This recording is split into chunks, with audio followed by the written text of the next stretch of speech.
Ito ang pinakamatamis na kampyonato sa buong kasaysayan ng NBA. Ang 4 na kampyonato ng nag-iisang best player in the world, nag-iisang NBA GOAT na si LeBron James. Ang kampyonatong ito ay higit sa lahat ng kampyonato na nakamtan ng iba't ibang mga manlalaro sa NBA, kagaya ng mga kampyonato ng mga player na inihahalin tulad lagi kay NBA GOAT LeBron James na si Michael Jordan na may 6 na kampyonato, si Kobe ay may 5 kampyonato.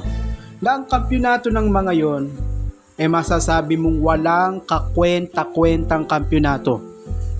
Kung itatapat mo sa 4 na kampyonato ng nag-iisang NBA GOAT na si LeBron James.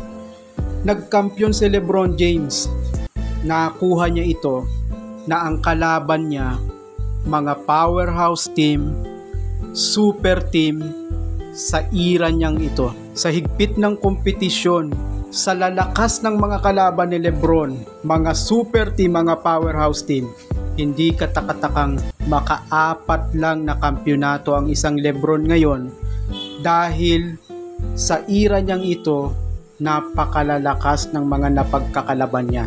Kung ikukumpara kay Kobe, kung ikukumpara kay Jordan, na halos ang mga nakalaban nila, alam mong hindi mananalo talaga sa kanila dahil sa lakas ng kanilang kupunan.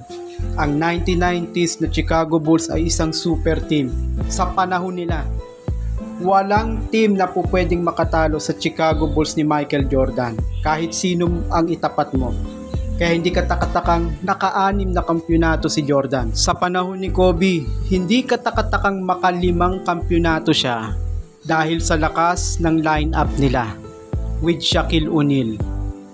At nung mawala si Shaquille, may pumalit pa rin na malakas, matangkad kagaya ni Pau Gasol, at powerhouse pa rin ang team ni Kobe nun.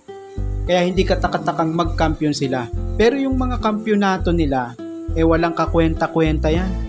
Kung ikukumpara mo sa kampyonato ng isang LeBron James, papaano mo sasabihing mas magaling ka dahil nagkampiyon ka ng 6 o 5 kung ang team mo super team? Hindi ba mas nakakahiya ka na kaya ka lang nagkampiyon kasi malakas ang iyong kupunan at siguradong walang tatalo sa iyong team? Diyan pa lang makikita mo ang napakalaking pagkakaiba ng isang NBA GOAT na si LeBron James kay Michael Jordan at kay Kobe Bryant.